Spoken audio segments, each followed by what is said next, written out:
de sexta-feira, dia 22 de agosto. Macau poderá dispor de um aeroporto num espaço de tempo relativamente curto. A revelação foi feita pelo porta-voz do Governador, Nuno Del Rua, esta tarde, durante a habitual conferência de imprensa em que se fala das decisões do Conselho de Governo. A hipótese de um aeroporto com características internacionais foi admitida por Nuno Del Rua, que referiu o facto do mesmo ser construído num aterro nas ilhas. A questão do aeroporto foi, aliás, aquela que suscitou mais interesse por parte dos jornalistas durante a conferência de imprensa desta tarde.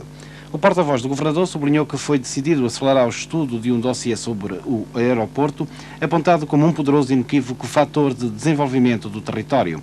Tudo se conjuga para a hipótese de um aeroporto em Macau, num espaço de tempo surpreendente, frisou Nuno Del Rua, para mais adiante vincar que o aeroporto terá, em princípio, características internacionais.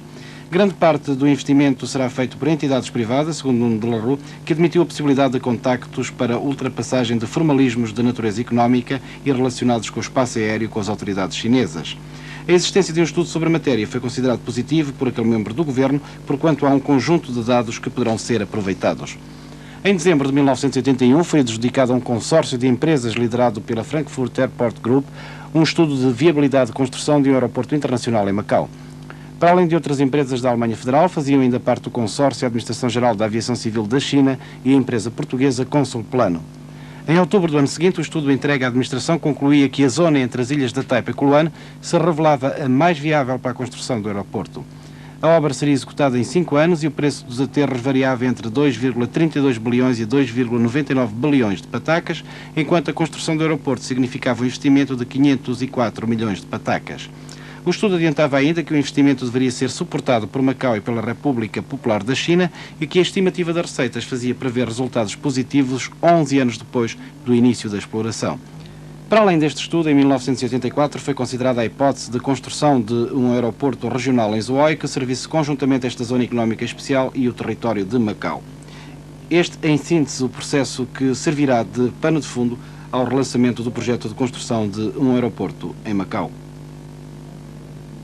Chamadas telefónicas locais continuam a ser gratuitas. A água aumenta de preço a partir de 1 de outubro e a eletricidade fica mais barata a partir de 15 de setembro. São resoluções do Conselho de Governo, hoje anunciadas também na conferência de imprensa concedida por Nuno Del Rua. O novo sistema de tarifas da luz tem uma filosofia completamente diferente da anterior e que se assemelha, em linhas gerais, àquilo que é praticado em Portugal e também noutros países europeus. Gastar luz vai, independentemente dessa filosofia, custar-lhe menos 7% do que até agora, mas pode acontecer que tenha uma redução ainda maior caso saiba tirar o melhor aproveitamento possível do novo esquema de cobrança. No fundo, a ideia que presida as medidas agora anunciadas pelo Governo tem como objetivo premiar os melhores utilizadores da eletricidade fornecida pela SEM. O manual de melhor utilização ainda não foi distribuído aos utentes, mas a SEM falo-á dentro de pouco tempo. Segundo um estudo elaborado por um departamento governamental, as despesas com eletricidade representam 3,5% do rendimento das famílias de menores recursos e 2,7% do rendimento da classe média. Em termos ponderados, poderá dizer-se que cada família afeta ao seu ordenado para pagamento das contas de luz cerca de 3%. Com a redução das tarifas, a SEM deixa de cobrar cerca de 30 milhões de patacas por ano, mas esta quebra de receitas não põe em risco, segundo o Governo, o plano de contas da Companhia de Eletricidade de Macau. Novos preços também para o fornecimento de água a partir de 1 de outubro. Um metro cúbico custava 2,5 patacas e agora passa a custar 2,74 patacas. Isto significa um aumento de 9,6%. A sobrecarga que o consumidor vai pagar fica, porém, e ainda segundo o Governo, abaixo dos aumentos praticados pelas autoridades de Zhuhai, zona que fornece água a Macau. Com efeito, a água que Macau consome tem sido mais cara de ano para ano. A média de aumentos praticados por Zhuhai nos últimos 3 anos é de 12,8% e os preços praticados até agora têm sido os mesmos desde 1983. O aumento do preço da água resulta também do contrato que o Governo e a SEM assinaram em 1985, contrato esse que prevê um esquema regular de revisão de preços. Refere-se ainda que as famílias afetam em média cerca de 8% dos seus rendimentos para pagarem as contas da água. Por último, os novos preços dos telefones que entram em vigor no próximo dia 1 de outubro. As chamadas locais continuam a ser gratuitas e é reduzido o preço nas ligações para Portugal. Os aumentos vão incidir sobre a taxa de instalação do aparelho, que sobe 10%, e sobre o aluguer anual. A taxa de aluguer terá um aumento que varia consoante o utilizador, tendo havido a preocupação de não sobrecarregar os subscritores residenciais. Refira-se, por último, que as contas de telefone representam em média 0,3% do orçamento familiar. As alterações de tarifas de serviços públicos hoje anunciadas não vão afetar com incidência as condições de vida dos trabalhadores de Macau. Esta é a perspectiva de Poon Nhuat Lan, responsável da Associação Geral dos Operários, avançada numa primeira recolha de reações à decisão governamental levada a cabo pela TTM. O presidente da Associação Geral das Associações de Moradores de Macau, Lau Kongpo, a redução nas tarifas de eletricidade é pequena se comparada com a baixa registada este ano nos preços de combustíveis. No que toca ao aumento do preço da água, Lau Kongpo deixa a interrogação sobre se não será pouco razoável, já que vai ser sentida pelos consumidores locais. Por outro lado, ao decidir não autorizar a cobrança de taxa para as chamadas telefónicas locais, o Governo, na opinião do dirigente das Associações de Moradores, tomou a atitude acertada. Lau Kongpo sugeriu que o Governo deve ouvir as perspectivas dos vários setores da população antes de decidir aumentos nos serviços públicos. Para a vice-presidente da Associação Geral de Operários de Macau, Poon Nhuat Lan, a decisão de fazer baixar as tarifas de eletricidade é uma medida acertada. Nhuat Lan deixou, no entanto, à consideração dos operários do território avaliar se a percentagem da descida é razoável ou não. Para a responsável da Associação de Operários, não está em causa o aumento das tarifas de água e telefones, mas sim se as percentagens são ou não justas. Poon Nhuat Lan considerou ainda em declarações à TDM que acredita que as condições de vida dos trabalhadores locais não serão grandemente afetadas pelas novas tarifas agora anunciadas. A alteração das tarifas de eletricidade faz parte dos programas de investimento em receitas da SEM para o ano em curso. Em entrevista concedida à TDM, o presidente da Companhia de Eletricidade de Macau, Rui Neves, equacionou o problema. A questão próxima das tarifas irá contribuir naturalmente, ou já está incluído, no plano de investimentos da SEM. Digamos, as decisões tarifárias que a SEM tem proposto